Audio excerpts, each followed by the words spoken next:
Hola, ¿qué tal? Buenas noches. Bienvenidas, bienvenidos sean a esta transmisión de Buen Salvaje, la librería virtual Buen Salvaje. Mi nombre es Katy Subirana, me toca moderar esta mesa que continúa el debate que hemos visto los últimos días y que seguramente seguiremos viendo en otras instancias en los próximos días antes de elecciones. Estoy esta noche con José Alejandro Godoy, él es politólogo y es autor del libro El último dictador, que es un retrato de Alberto Fujimori y acaba de ser publicado por Penguin. Hola José Alejandro, ¿cómo estás? Hola Katy, ¿cómo estás? ¿Qué tal? Bienvenido.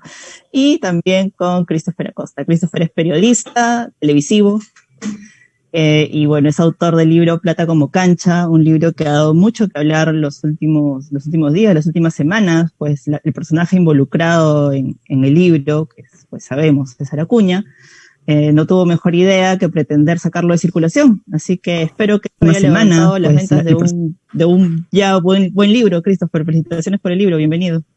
Muchas gracias, Katy. Así es, parece que algún efecto ha tenido. Más bien me sorprende, o estamos esperando que Keiko Fujimori diga algo del libro de José Alejandro. ¿Tú crees que diga algo, José Alejandro? ¿Tú crees que le convenga decir algo en estas circunstancias en la que ya está empezando, o mejor, en la que estamos en la recta final de la campaña? Una campaña en la que ella se ha acercado mucho a la imagen de su padre, cosa que no había hecho en otras campañas. ¿Crees que le convendría, no le convendría hablar del último dictador, de repente decir mentira, mi padre no fue dictador, o alguna cosa de esas? Yo creo que no le conviene, ¿no? O sea, después de que en los debates que hemos tenido en la última semana, luego del desastre de Soto y de la catástrofe de López Aliaga, ella está en este momento diciéndole al voto conservador, mírenme, aquí estoy, ¿no? Y entonces, en esa línea, en esa medida, que ella haga alusión al libro probablemente le va a minar cualquier opción electoral, porque si nos recordamos, ella se pone en plan, en el mismo plan que tenía en la entrevista con Bailey, ¿no? Mi padre no fue dictador, pues bueno, acá hay 500 páginas que le pueden recordar las razones por las cuales sí lo es, ¿no? Técnicamente y además todo el gobierno autoritario de este señor, ¿no? Pero además de ello, porque creo que si bien es cierto, ella ha querido engancharse mucho con la imagen del padre, el problema para ella es que ese recuerdo cada vez más se va diluyendo entre la gente mucho más mayor y más bien la gente de 30 para abajo no le dice nada quién es este señor Alberto Fujimori, ¿no? O sea, básicamente tú le preguntas a un chico entre 18 o 25 años, oye, ¿quién es Fujimori? Y te dice lo primero que su papá le contó o lo que escuchó en la universidad o lo que escuchó en el colegio por ahí. Pero en realidad probablemente no sepa quién es este personaje y que ella te hable de Alberto Fujimori, pues probablemente le sea un presente griego. Si tú te has dado cuenta, ha dejado de hablar de él en los últimos días. Sí, ha dejado de hablar de él, sin embargo, los comerciales que salen en televisión todavía sale la imagen del padre. El personaje, pues, con el que trabaja José Alejandro es distinto al que trabaja Christopher, ¿no? El que trabaja Christopher sí es un personaje que los jóvenes de hoy, jóvenes, dijo los jóvenes de hoy, qué raro ya no sentirse incluido en ese grupo, ¿no? Los jóvenes de hoy sí ubican, pues, sin ningún problema. Primero porque el hecho de ser dueño de una universidad, pues le da una cercanía con la juventud, ¿no? Pero por otro lado es porque sí es un político que ha estado vigente en los últimos años, ¿no? Entonces, Christopher, esta vigencia del personaje de Acuña, ¿no? ¿Qué tanto te sirvió, qué tanto te dificultó el hecho de trabajar tu libro? En cuanto a trabajarlo, seguramente la metodología de trabajo ha sido muy diferente de la de Alejandro, que es más como, pese a que para nosotros es como que actualidad vigente, para muchas personas, como dice Alejandro, ya es como historia, ¿no? O sea, hablamos de un gobierno que terminó hace 20 años. Nosotros podemos seguir hablando de ese gobierno seguramente con una cotidianidad que nos es natural, pero como dice Alejandro, hay toda una generación que es como que le hables más o menos, no sé, ¿no? De historia a historia, ¿no? Pero en este caso en el que el personaje sí está vigente, eh, me imagino que, por ejemplo, Alejandro ha trabajado más con el tema de archivo y tal, en cambio yo he trabajado más con el tema de fuentes vivas, de amigos, enemigos, socios políticos, incluso exparejas, que en su testimonio hay mucha carga informativa, ¿no? Por supuesto, acompañando también de información documental. Entonces, eso, digamos, ha llevado a que el libro haya sido reporteado de manera diferente, pero además que el personaje esté vigente también, un poco yendo a lo que ibas al inicio, le ha dado al libro mucho juego con el personaje que todo el tiempo ha estado mencionando el libro, ¿no? Y no ha habido entrevista donde no haya sido preguntado por el libro.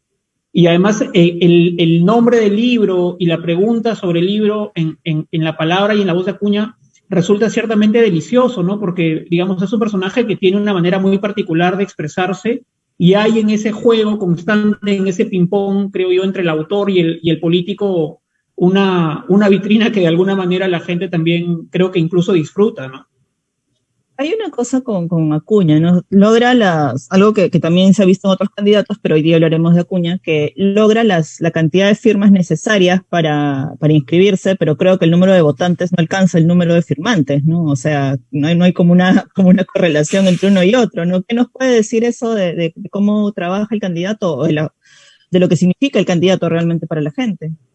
Sí, hay una cosa que yo recojo en el libro, que en verdad es como, por supuesto, citado, es como un trabajo que se hace en el libro Becas, Bases y Votos, de referir que, en efecto, el éxito político de Alianza para el Progreso no debe dejar de ser analizado ni relacionado a los fondos que la fortuna de Acuña invierte para conseguirlos, ¿no? O sea, en verdad, el voto de Acuña, cuando digo el voto de Acuña me refiero al de su partido, es el voto más caro del Perú, ¿no? Si dividimos el número de votos entre el dinero que se ha necesitado para conseguir cada uno de esos votos, nos vamos a encontrar con un voto carísimo, ¿no? Muy por encima de otros partidos que en esta campaña, por ejemplo, han tenido menos publicidad o menos inversión. Entonces, no debe dejar de ser visto como, digamos, el éxito político de Alianza para el Progreso en Regiones no puede dejar de ser visto sin ser relacionado a la fortuna que cada uno de esos votos cuesta, ¿no?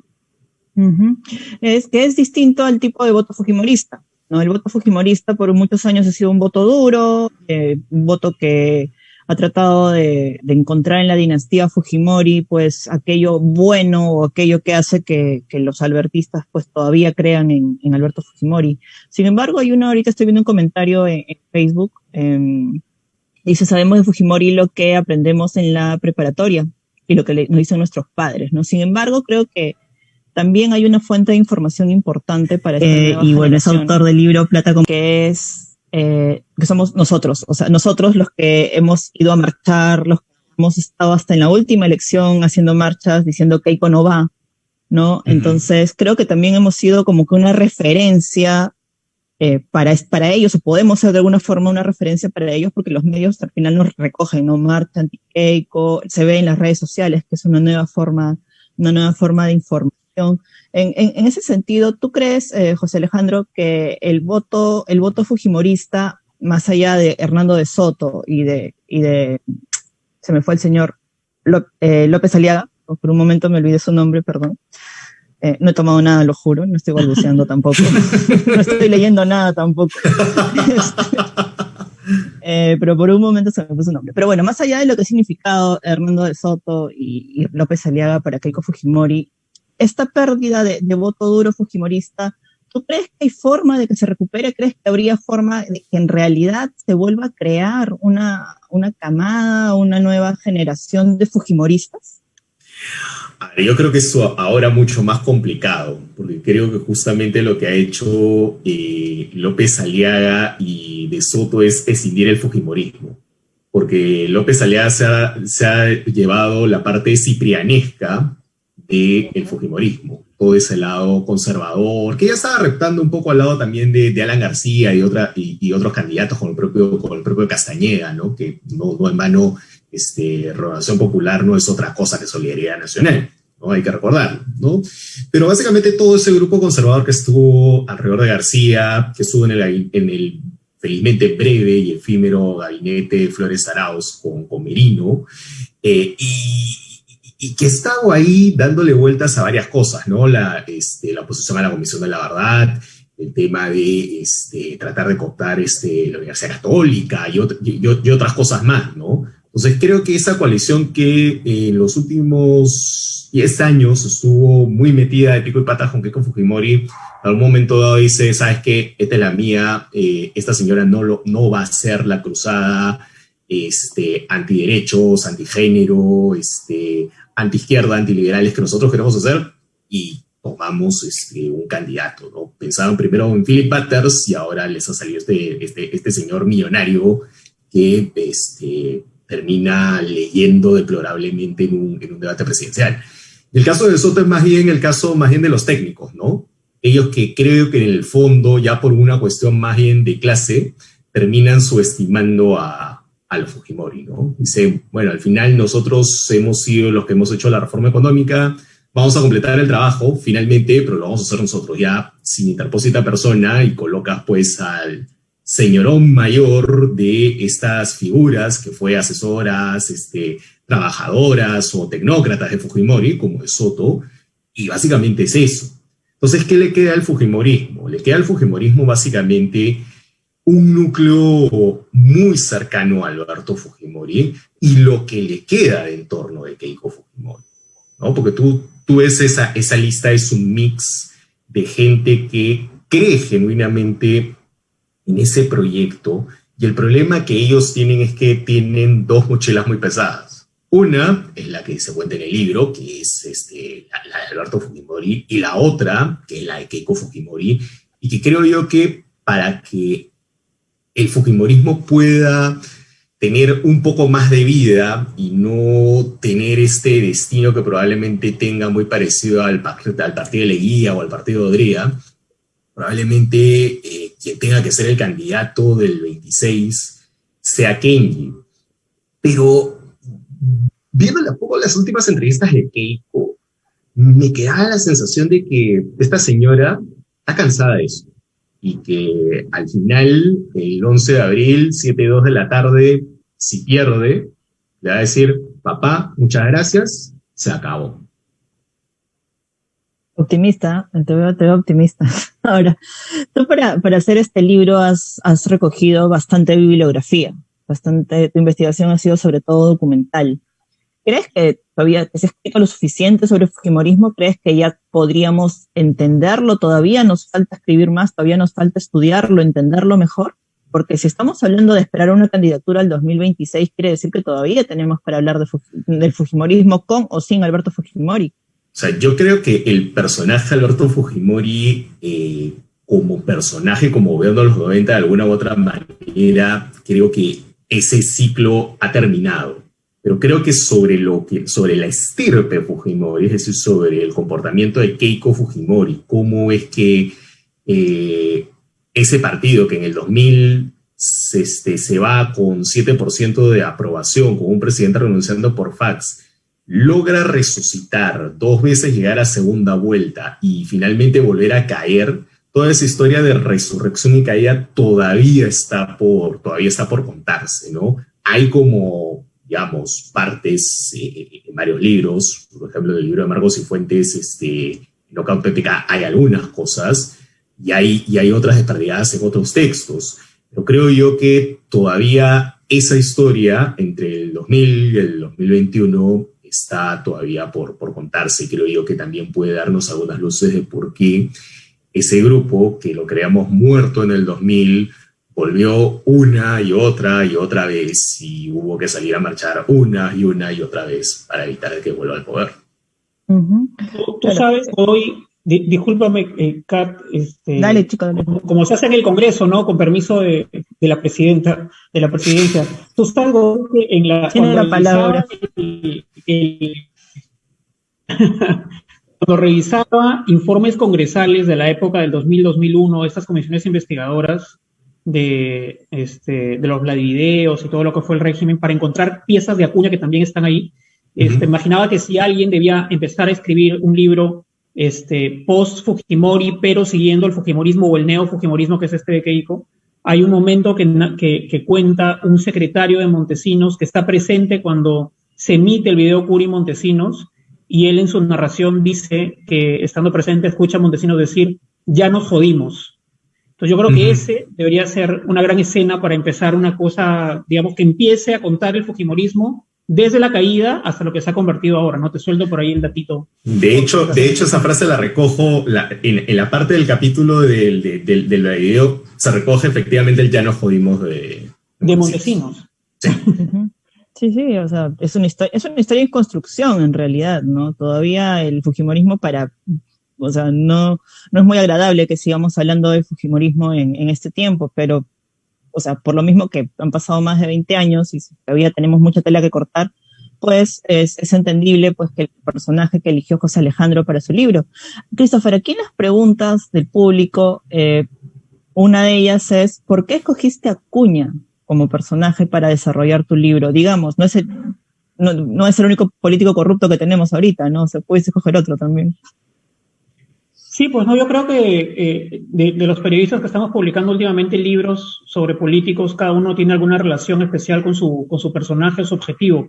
El mío básicamente es geográfico, ¿no? Yo inicié mi carrera periodística en Trujillo, cuando el señor empezaba su primera gestión como alcalde y ese contacto directo con el personaje, que es un personaje en todo el sentido de la palabra, fue lo que me empezó a enamorar de esta figura política que llega luego de una gestión aprista que había tenido la municipalidad por 6 gestiones consecutivas y llega con unas ínfulas personalísimas de cambiarlo todo, de pintar la ciudad con los colores de su partido, de pintar la fachada de Palacio Municipal, que en el centro histórico de Trujillo es un monumento histórico también, con el color azul de su partido, cambiar el escudo histórico de la ciudad por el logotipo, por uno similar al logotipo de su partido, tallar su cara en el sillón municipal, todos esos elementos que pintaban la figura de un personajillo, un pequeño dictador, no sé si llamarlo así, pero en verdad incluso en su trato con la prensa era muy hostil.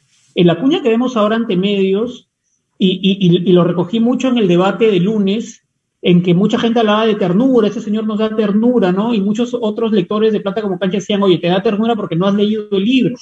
Pero es que en verdad, este Acuña que conocemos ahora en Lima es una versión light de lo que era el Acuña alcalde de Trujillo, que era un pequeño dictador, era un tipo que le decía cosas horribles a los periodistas, ¿no? Muertos de hambre, voy a hacer que te boten de tu trabajo, yo conozco al dueño, esta es la última fotografía que me tomas, o sea, realmente unas declaraciones muy duras, muy despectivas. A uno incluso que había estudiado en la Vallejo le dijo, yo voy a hacer que te retiren el título. Entonces, este tipo de cosas, a mí me impactaron mucho el personaje. Luego yo salgo de la ciudad y desarrollo mi carrera básicamente en Lima, pero nunca perdí esa conexión de saber cómo Acuña gobernaba la ciudad, luego la gobernación regional, y a partir de ahí sus intentos en la presidencia de la República, ¿no? Entonces, el libro recoge algunos de esos episodios, pero cierra algunas historias de consumo público, como el tema de qué pasó con el libro de Otonil Alvarado, o qué pasó en el asunto de la distribución de bienes con su ex esposa, como para terminar de cerrar historias que la gente no acababa de saber cómo habían concluido, ¿no? Entonces, básicamente, mi interés por el personaje nace de ahí, de esa proximidad geográfica, digamos, que me tocó vivir. Uh-huh. Pero hay una cosa importante con Acuña. Si bien es un personaje que no ha logrado a nivel nacional, no tiene la acogida pues que seguramente él aspiraba a tener, lo que sí logra es colocar congresistas, ¿no? Entonces, esa cuota de poder que le da el tener congresistas, y esto es algo de lo que también voy a preguntarle después a José Alejandro, ¿no? Esto sostiene de alguna forma, o sea, ¿qué significa el hecho de tener una bancada para César Acuña? Yo creo que es importantísimo para un negocio multimillonario como el que él tiene, ¿no?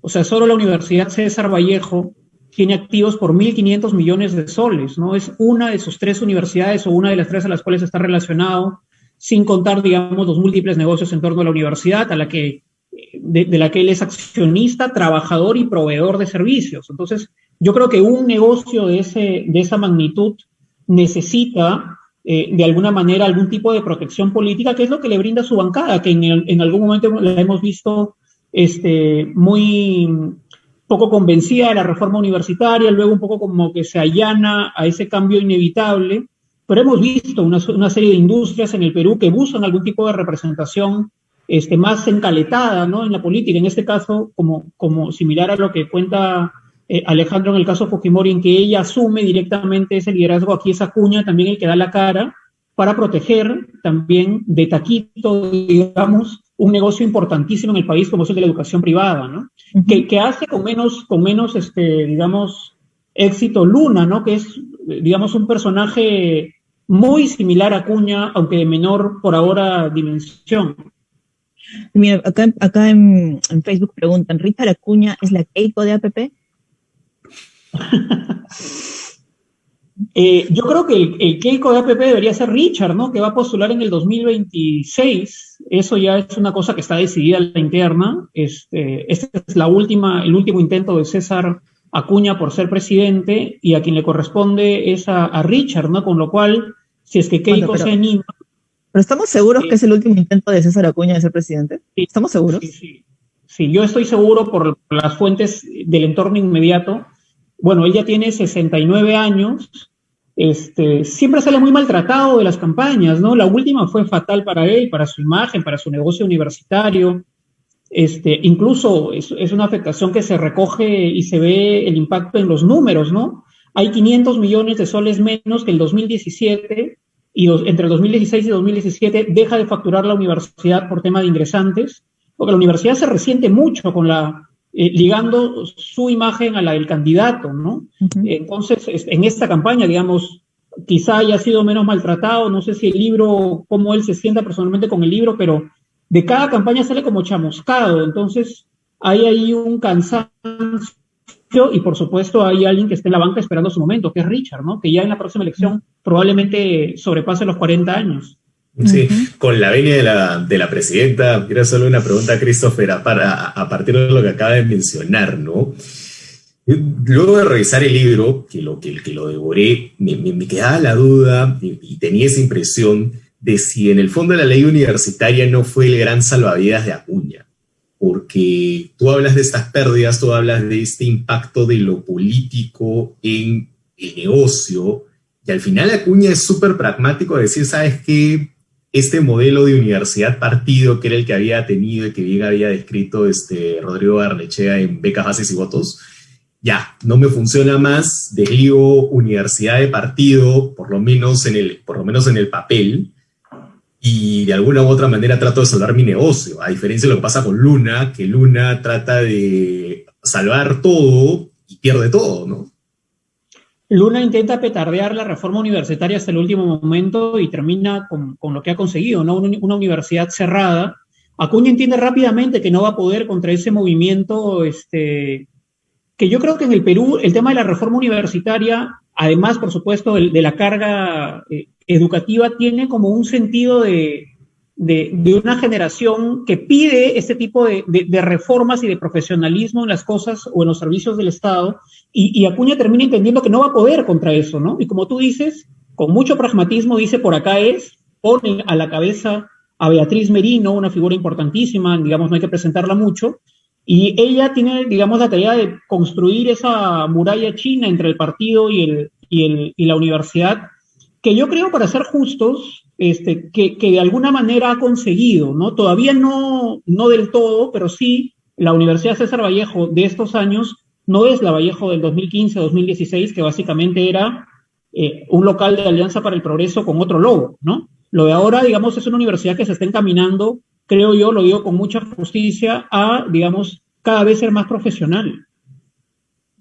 Ojalá lo consiga, digo, porque tiene muchos alumnos, hay mucha gente que ha egresado de la universidad y he visto en algunos procesos de selección que amigos me han comentado, ¿no? Que siempre miran con desconfianza el CV de alguien que viene de la Vallejo, lo cual no siempre es justo, ¿no? O sea, es injusto para los estudiantes. Yo he conocido también varios estudiantes en cursos, en talleres, y son chicos brillantes, ¿no?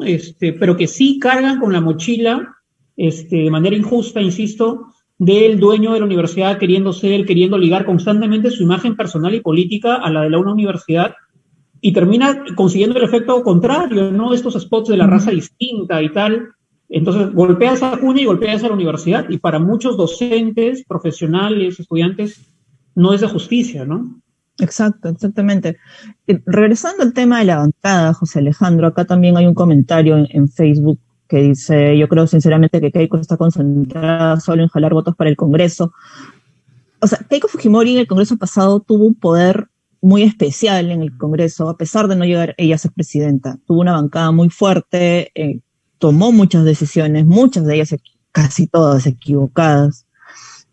Pero eso no creo que le baste. O sea, ahora en las encuestas no hay una proyección de que vuelva a tener una bancada así de fuerte, ni siquiera hay proyecciones, ni siquiera estamos seguros de si va a tener bancada, pero es que Keiko no ha sabido valorar el poder que tuvo en el Congreso anterior para no hacer una mejor campaña con su gente para el Congreso. ¿Tú crees que el fujimorismo va a sobrevivir sin una bancada? Porque creo que es difícil.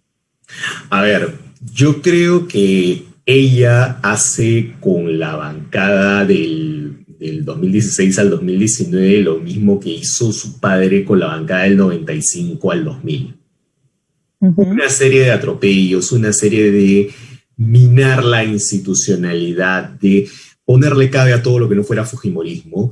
Y tú, o sea, yo reviso de nuevo los capítulos del libro y los comparo con lo que se vivió en los últimos 4 o 5 años, y es lo mismo.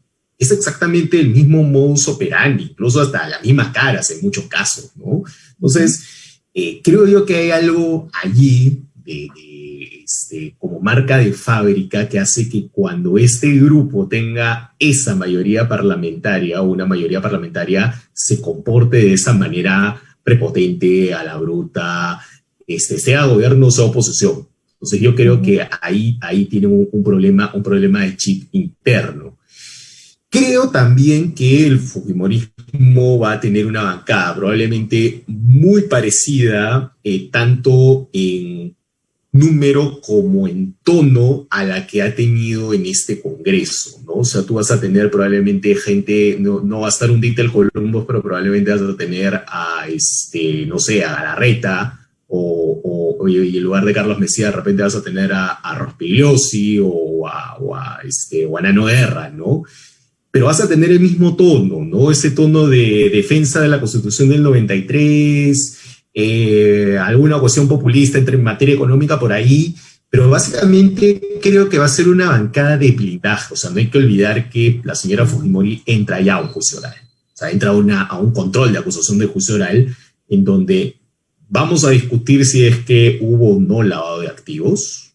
Eso es una cuestión que los abogados debaten horas de horas. Pero creo yo que el tema de obstrucción a la justicia, que es parte de la acusación, está probadísimo. Y probablemente la señora Fujimori la podríamos tener de vuelta en 1 o 2 años de nuevo en Chorrillos. Entonces, en ese sentido, creo yo que tener a ella una bancada le da el mismo sentido pragmático que tuvieron con la bancada del 2006 al 2011. Buscar negociar condiciones carcelarias o algún tipo de mejora o finalmente un indulto con quien gane las elecciones presidenciales ahora en junio. No en abril nadie va a ganar, pero sí en junio. Y a partir de ahí tratar de negociar esos votos en el Congreso a cambio de eso, ¿no? Un poco lo que hicieron con el gobierno de García en su momento, y que ahí el negociador fue Santiago Fujimori de esos votos, ¿no? Porque Keiko todavía no estaba lo suficientemente empoderada para encabezar esa negociación, pero es Santiago quien la hace. Ahora aquí ella y probablemente Luis Galarreta van a ser los que van a encabezar esa negociación. Entonces ella necesita esa bancada precisamente por este tema. Más que por una cuestión política, de trascendencia del legado, el nombre del padre. Yo creo que a fin de cuentas son lo suficientemente conscientes de que el legado del padre ya está lo suficientemente manchado y que el indulto irregular que hubo en el gobierno de PPK le puso el último clavo en el ataúd a eso. Pero creo que precisamente lo que ellos van a tratar de hacer es tratar de cubrir a Keiko y tratar de sacar a Alberto también. O sea, tratar alguna forma de indulto, de gracia, de algo que pueda servirles de negociación. Eso dependerá del gobierno que llegue, o sea, quien llegue a Palacio y de cómo negocien con las bancadas del Congreso, que va a ser un Congreso súper fragmentado. Entonces, ¿tú crees que un espaldarazo, o sea, Alberto Fujimori de cuando en cuando manda sus cartas, pues no, a los medios o por Twitter? ¿Crees que un espaldarazo de Fujimori a su hija sería contraproducente? ¿Sería ¿Le ayudaría a levantar en las encuestas? ¿Le ayudaría a conseguir más votos? Que si tú sacas a Alberto Fujimori como una suerte, así como sacaba, como en la campaña del 90 sacó la iglesia el anda el Señor de los Milagros, sería absolutamente contraproducente. Porque tú lo que tienes ahí, sacas a Alberto Fujimori y el antifujimorismo para comenzar en redes se activa. Y van a hacer la asociación Keiko Alberto, el recuerdo de los crímenes, el recuerdo de las sentencias, el recuerdo del legal padre, y es como que activas todos los reflejos, ¿no? O sea, por ejemplo, Keiko quisiera, o probablemente uno de sus sueños sea que este año, el 5 de abril, que es el lunes, pase lo suficientemente caleta en el recuerdo y probablemente ese día ella no va a estar en redes sociales, porque probablemente lo que vamos a tener es una andanada de gente recordando el 5 de abril y recordando que esta señora puede tener nuevamente la opción de pasar una segunda vuelta. ¿A ustedes les parece, con el permiso de la presidenta de la mesa, a ustedes les parece que la gente, y los incluyo por supuesto en la pregunta, con este López Aliaga, ¿no les da la sensación como que Keiko es menos mala? O sea, Fujimori es Fujimori, ¿no? Fujimori es Fujimori, creo yo. O sea, yo creo claro, que pero digamos, ponte a comparar un poquito también. Claro, o sea, lo que pasa es que, claro, o sea, tú me vas a coger de qué me quiero morir, ¿no? O sea, y si me vas a coger de qué me quiero morir, pucha, es bien difícil la discusión. O sea, yo creo que ambos son dos tipos de autoritarismos. Uno más, probablemente un poquito más light y el otro mucho más a la bestia, ¿no? Pero los dos son autoritarismos. ¿Cuál es cuál? O sea, y ahí la pregunta es cuál es cuál, ¿no? O sea, porque, claro, López Aliaga no ha matado a nadie, por lo menos que lo sepamos. Alberto Fujimori sí mandó a matar gente, está comprobado, pero López Aliaga tiene unos comportamientos con la prensa y unos arrebatos autoritarios que yo no veía desde hace mucho tiempo en la política peruana de modo tan desemposado, ¿no? Creo que solamente Marta Chávez había llegado a esos niveles en el lenguaje que le hemos visto a López Aliaga. Yo creo que López Aliaga es como que el nuevo representante de la derecha bruta y achorada. O sea, esa frase le cae tan bien, ¿no? Derecha, bruta y achorada. Parece que es perfecto para López Aliaga. Ahora me denuncian, ahora me demandan. Alejandro, ¿y tú no sientes, o sea, digamos, si luego de escribir el libro y ves este intento reiterativo de Keiko por postular y volverse presidenta, si tú le sacas todas las capas históricas, al fujimorismo o a Keiko y la deja solamente como una hija que quiere en su legítimo derecho postular y volverse presidenta por reivindicar lo del padre, ¿no ves en ello al menos alguna ínfula o no ínfula, alguna arista épica, alguna arista como de justicia familiar? O sea, si le quitas toda la carga que sabemos de lo que, digamos, el fujimorismo es lo que todos sabemos, pero en ella, en esta, digamos, este arrojo, en esta, digamos, este reiterativo intento, ¿ves algún tipo de, no sé si decir cualidad, porque no quiero ponerte en aprieto, pero ¿ves algo de eso, digamos, viendo solamente el lado humano? Es que cuando veo el lado humano, me cuesta dejar de verlo con un ojo en el psicoanálisis. O sea, me cuesta dejar de ver una serie de daddy issues muy fuertes y muy presentes. O sea, el problema con los Fujimori es que es una familia muy, muy quebrada. O sea, vamos, es una familia en la cual desde la formación de la misma, o sea, y no me refiero a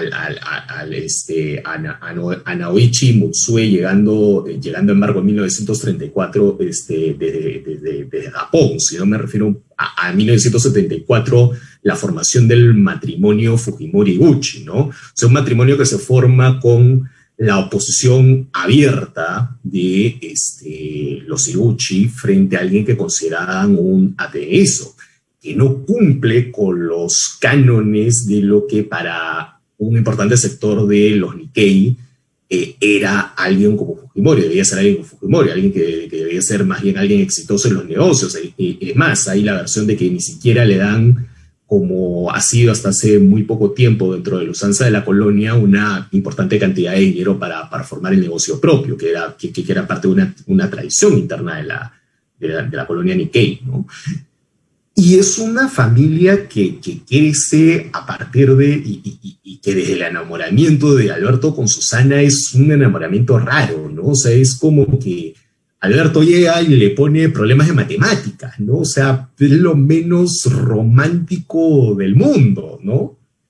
Probablemente de repente para dos ingenieros sí, como eran ellos, pero digamos, a ojos de otras personas era lo menos romántico. Y parte de la relación con los hijos se basa también en ponerles problemas de matemáticas a los hijos. Y llega un momento en el cual, a mitad de los 90, Susana Higuchi hace todas estas denuncias sobre maltratos, torturas, que probablemente con ojos de hoy veríamos de una manera muy distinta a cómo se vieron hace 25 años. Entonces, ese quiebre, súmale a ello que los hijos toman partido por el padre, que Fujimori se va a ir con los hijos al cine, luego terminan Keiko a la par que hacía sus estudios en Boston, con dinero que hasta ahora no ha podido explicar de dónde ha pagado esos estudios, y al mismo tiempo codeándose pues con Hillary Clinton o con la esposa de Fernando Enrique Cardoso en la época en que era primera dama, ¿no? Entonces, ella misma es una persona que, fíjate, por todo lo que ha tenido que pasar, yo veo una persona súper quebrada emocionalmente y creo que eso es lo que, claro, la impulsa a seguir un poco esta suerte de estela del padre, pero creo que en el fondo, emocionalmente, la deja de modo muy frágil. Y nuevamente me remito a las últimas entrevistas. Yo veo a Keiko Fujimori como una persona que está cansada y agotada de representar este papel de hija abnegada que se inmola por el padre y que tiene un proyecto político detrás, ¿no? Eso no le exime de las responsabilidades que ella tiene, pero creo yo que hay algo mucho más allá que no estamos viendo y que en esa relación tan complicada con el padre delimita o termina no generando empatía, sino más bien muchas preguntas respecto de cómo esa relación familiar se ha logrado construir. Me preguntan por quién van a votar, pero no estamos obligados a responder, muchachos, por favor. Exactamente. Hay otra pregunta que sí me parece interesante, ¿no? Preguntan si ustedes ven en el fujimorismo y en el acuñismo, bueno, algún tipo de filosofía política. Yo creo que el fujimorismo representa un cierto sentido de derecha conservadora, ¿no? O sea, creo que es una parte de la derecha conservadora surgida en medio de una crisis muy fuerte en el Perú, una crisis multidimensional, ¿no? Terrorismo, crisis económica, hiperinflación, una situación de pobreza calamitosa, y que a partir de la apropiación de determinados éxitos logra construir una identidad y una imagen, ¿no? Entonces, pero una imagen muy, muy, muy personal. No creo que sea una ideología, pero sí creo que puede alcanzar, sobre todo en el núcleo que se ha quedado ahora al final con ellos, una cierta identidad. ¿Tú cómo ves a APP, Christopher? En verdad es raro APP, ¿no? Porque en verdad no encuentras una filosofía. Nuevamente, Rodrigo Barnechea dice que es el partido más rico en recursos, pero más pobre en ideas, ¿no? Entonces tú no acabas de entender qué es, qué persigue, cuáles son los ideales de Alianza para el Progreso. Y cuando hace pues estos jales de políticos reciclados, ¿no? Te pierdes más. De pronto jala la campaña a Sheput, ¿no? Un personaje que acababa de estar, de ser ministro de Merino, un presidente que Acuña, digamos, después de que se bajan a Vizcarra, dice no querer como gobierno, es difuso, es confuso, ¿no? Y todo el tiempo está, digamos, jalándose piezas de Perú Posible, Sheput me parece que ha sido contigo. Entonces, es una cosa muy difícil de definir, ¿no? Y ahora, poner esa confusión en voz y en explicación de César es más confuso aún, ¿no? Cuando ha intentado él, de alguna manera, intentar explicar que esa APP no puede decir si es de derecha o de izquierda, dice que es de centro, pero la verdad es que yo no sé, yo sigo intentando entender qué es, ¿no? Y yo quería devolverle un poco la pregunta, Alejandro, sobre esta filosofía del fujimorismo, porque a mí me da la impresión, y lo confirmé más cuando entrevisté a Keiko en esta campaña, una de las preguntas que yo le hice, pero ahora creo que no salió esa pregunta al aire en la edición final de la entrevista, yo le pregunté de dónde le venía esta carga tan conservadora, ¿no? Porque, digamos, Keiko es una mujer joven que ha tenido mucho contacto con el mundo, ha estudiado fuera, y ha estado todo el tiempo en contacto con, digamos, probablemente políticas progresistas, ¿no? ¿De dónde le viene este arraigo conservador? ¿Tú crees que realmente ella sea una mujer conservadora como se presenta, o más bien termina ella cual, digamos, gelatina intentando tomar forma ahí en el recipiente duro que es la idea que se tiene del fujimorismo como un partido de derecha conservadora? ¿Ella representa ese electorado o realmente ella se ha autoconvencido que ella piensa así?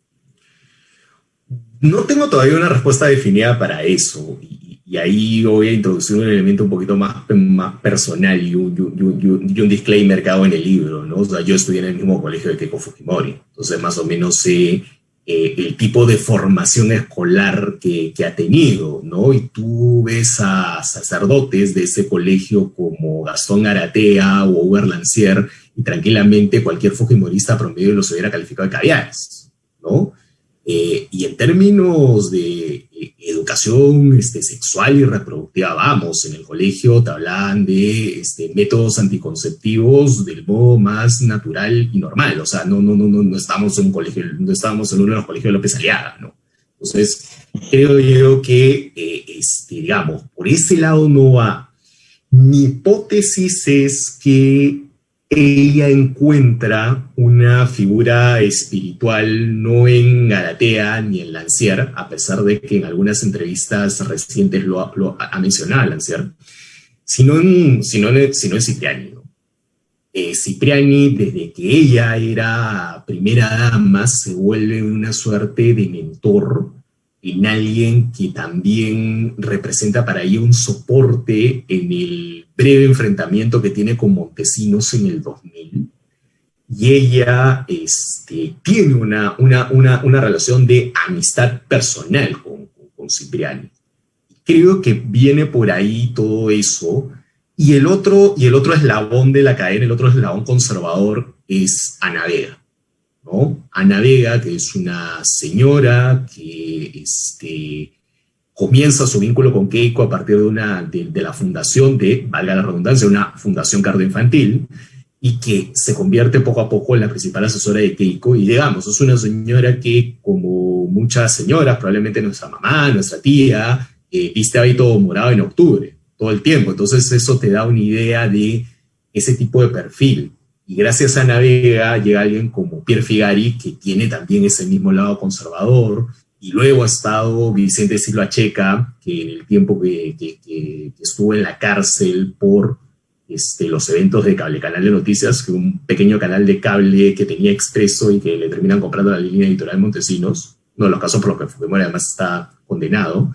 Bueno, este señor Silva Checa va al entorno de Keiko, se vuelve una suerte de consiglieri, y él le dice a Keiko, mira, olvídate del lado progre, el lado caviar, tú tienes que volverte Trump, porque en realidad ese voto no te basta, ¿no? Y él estaba absolutamente convencido de que Keiko tenía que volverse hiperconservadora, y ese trío es el que creo que la termina de convertir. Y finalmente la experiencia carcelaria, ¿no? O sea, mucha gente sale de la experiencia carcelaria con una fe de converso muy fuerte, y creo que en el caso de ella está también muy presente en todo su discurso. Christopher, ¿qué te respondió Keiko Fujimori cuando le preguntaste eso? Ella dijo, mira que me mencionó el colegio, yo no tenía este detalle, digamos, del tipo de sacerdotes o guías espirituales que tenían en el colegio. Ella dijo que ella sí pensaba, digamos, que no era una pose el ser una mujer conservadora, sino que ella había estudiado en colegios católicos y que, digamos, era su expresión era básicamente lo que había aprendido. Y mencionó además lo de la cárcel, ¿no? Que es donde ella dijo, y además se lo preguntaron en un tuit, ¿no? Esto de Canal N, qué libro debía leer un presidente. Ella dijo la Biblia, y mencionó ahí varios salmos y libros que había leído. Entonces, digamos, estaba dentro del análisis que ha hecho Godoy, que la debe conocer muy bien por lo que veo. Sobre el tema del último dictador, Alejandro, lo que me ha gustado mucho es que, si bien se habían escrito varios libros sobre el fujimorismo, eran más como sobre momentos específicos, ¿no? Los Vladivideos, el tema del rescate de los rehenes, etcétera.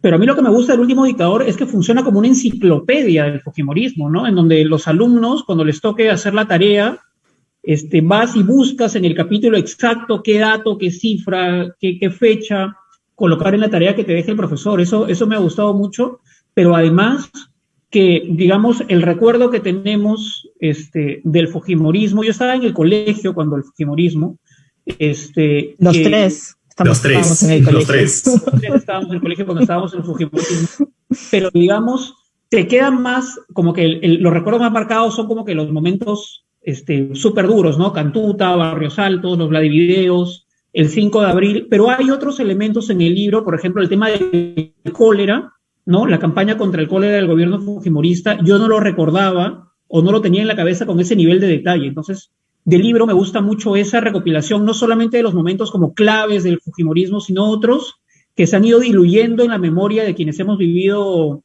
el fujimorismo un poco de oídas, ¿no?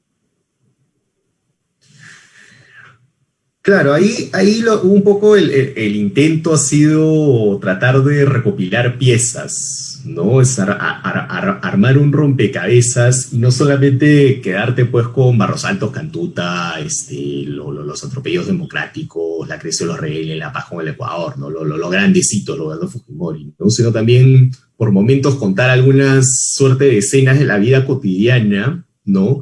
Como para tratar de contextualizar y también como una suerte de punto de fuga, ¿no? O sea, tú a veces, o sea, un libro como este no podía ser tampoco tan duro, ¿no? O sea, no podía, o sea, a pesar de que tienen pasajes súper duros, ¿no? O sea, uno revisa un poco las descripciones de cómo son los casos Cantuta y Barros Altos y es fuerte, pero tú al mismo tiempo necesitas saber qué pasa con este personaje enfrentando una pandemia, ¿no? Y por eso quizás esa parte me pareció además, esa parte la reescribí durante la pandemia. Esa parte del cólera la tuve que reescribir durante la pandemia, no solamente por fuentes bibliográficas, sino también porque era, surge la duda, y durante los primeros meses de la pandemia surgía la duda de cómo hubiera enfrentado a esta señora una pandemia. Bueno, teníamos una epidemia de cólera que se había expandido a nivel latinoamericano, ¿no? Donde el Perú fue el centro de ese núcleo de expansión. Entonces, digamos, esa historia era muy, muy, muy rica de contar, y así como esas fueron surgiendo otras, ¿no? Por ejemplo, hay una parte del libro que es una parte en donde Fujimori se mete en el fútbol, ¿no?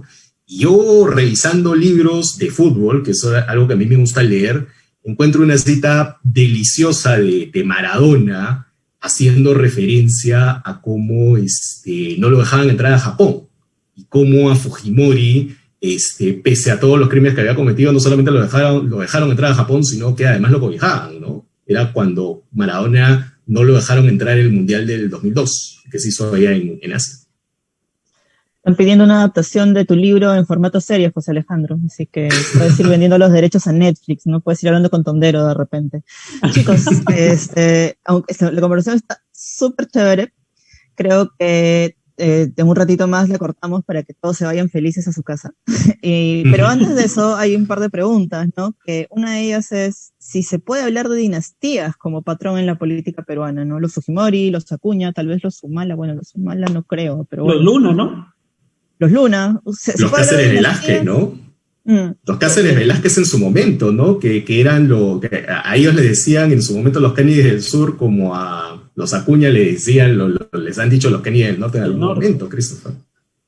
¿No? O Sí, sea, pues, digamos que sí, tenemos varias dinastías y bueno, ahora último, Carla García intentó también, digamos, tentar el Congreso, ¿no? Digamos, hubiera podido ser quizá el inicio de una nueva dinastía. Se hablaba de los otros hijos también de García, probablemente interesados en la Bueno, política, con Federico lo cual Danton, tuviéramos como ¿no? 4 o 5 líneas de Federico Danton políticos. que firmó en la tumba de su padre su ingreso al partido aprista. Exactamente, ¿no? Que es una ujú. figura, digamos, ahí que en algunos años probablemente dé sorpresas. Entonces yo creo que sí, no sé, José Alejandro, si es que esto es muy latinoamericano. En cierta medida sí, ¿no? O sea, en cierta medida sí hay como estos linajes, ¿no? Yo pensaba, por ejemplo, en Tancredo Neves, el primer presidente de la democracia brasilera, que ni siquiera llegó a asumir porque se murió antes de asumir, y su nieto, Aécio Neves, compitió contra Dilma en la elección en donde Dilma se reelige, ¿no? Tú puedes ver cientos de casos de esos en la política latinoamericana, ¿no? O sea, por ejemplo, en el caso de Juan Manuel Santos, todo es una familia de políticos y de periodistas detrás, ¿no? En el caso de Perón, con su propia esposa, entronizando a su propia esposa antes de morirse, ¿no? La hace vicepresidente y finalmente ella se queda 2 años antes que viene la dictadura de Videla, ¿no? Los Kirchner es otra gran dinastía, la otra gran dinastía política. En Uruguay mismo ahorita el presidente Lacalle es hijo de un expresidente también Lacalle, que es también un presidente de centro derecha, ¿no? Entonces, todas estas, no, aquí no es tan ideológico el asunto, ¿no? Las dinastías familiares son muy propias de una región en la cual todo termina siendo muy familiar, ¿no? O sea, la gran empresa en América Latina sigue siendo familiar y la política también se vuelve eso, todo es empresa familiar a la larga. Cuando le pregunté a Keiko por el símbolo de la K, le dije en la entrevista que la K funcionaba además para Kaori y Kiara, ¿no? Y se rió mucho. Bueno, Kaori es la llamada, ¿no? Kaori, hijita, ven, es una cosa bien simbólica eso de Kaori, hijita, Bueno, ven. funciona la K para Kenji el 2026 y luego pues probablemente para las niñas, ¿no? Si les interesara la política. No, es que además hay acá una suerte de patrón muy tradicional del tema del linaje, el tema del apellido. Y no sé cómo tú lo ves con Acuña, porque tú en un pasaje del libro también cuentas que hay como una suerte de división familiar, ¿no? Richard más a la política, César más en los negocios, con Kelly, ¿no? Y también tienes otro hijo de Acuña que más bien es el distante, ¿no? El que no se quiere meter en los negocios de la familia. Ese hijo es un personaje, ¿no? A mí me gustaría en algún momento hablar con él si quisiera, pero se llama Joel, es el hijo menos mediático de César, y sabiéndose heredero de una fortuna de la magnitud de Acuña, no ha estudiado ninguna carrera relacionada a los negocios, ha estudiado antropología, sabiéndose heredero además, y parte de un consorcio universitario privado, estudió estudiar e ingresar a San Marcos, y a eso me pareció que lo hacía muy interesante, ¿no? Se llama Joel Acuña y es además profesor asistente de San Marcos, no tiene ningún cargo en el consorcio universitario, y César lo presenta como el intelectual de la familia, ¿no? Entonces, sí, pues Pero él no le gusta hablar de su familia. Tengo amigos que han trabajado con él y me dicen, es un con chico Joel. muy sí, con Joel, es un chico muy responsable, muy puntual, muy dedicado, bien chamba, y nunca habla de su familia, nunca. Seguramente, ¿no? O sea, que en verdad es el otro Acuña, ¿no? Por lo menos de esta generación, me parece muy interesante las decisiones que ha tomado en su vida sabiéndose parte de este universo Acuña, ¿no? Que integra. Bueno, ojalá no sea un Michael Corleone, ¿no? Digo. En fin, muchachos, muchísimas gracias por esta conversación, de verdad, un placer conversar con ustedes, lo he disfrutado muchísimo y por lo que leo, por los comentarios que leo, el público también lo ha disfrutado mucho. Les recomiendo a todas las personas que no han leído todavía el libro de José Alejandro, el libro de Christopher, que se acerquen a ellos en digital, en impreso, en pirata no, pues piensen en que los muchachos también tienen que recibir algo por su trabajo, que es un muy buen trabajo. El trabajo de ambos es súper bueno, los libros son súper recomendables. Pueden comprarlo en la librería o en Salvaje, la librería que nos acoge el día de hoy. Creo que tienen un descuento, así que por favor, el community manager de Buen Salvaje los atenderá cordialmente y les dará el descuento respectivo. Mañana a las 7 de la noche, no se pierdan que sigue el siguiente debate, es con Carlos Paredes y Martín Hidalgo y moderado por Harold Moreno. Seguirán conversando de la política, de las elecciones, de lo que nos trae, los personajes que nos han marcado los últimos meses y de los cuales seguiremos hablando los próximos meses. Pues nada, chicos, muchas gracias, un abrazo, cuídense mucho y nos vemos, espero, pronto. Gracias, adiós. Gracias. Adiós.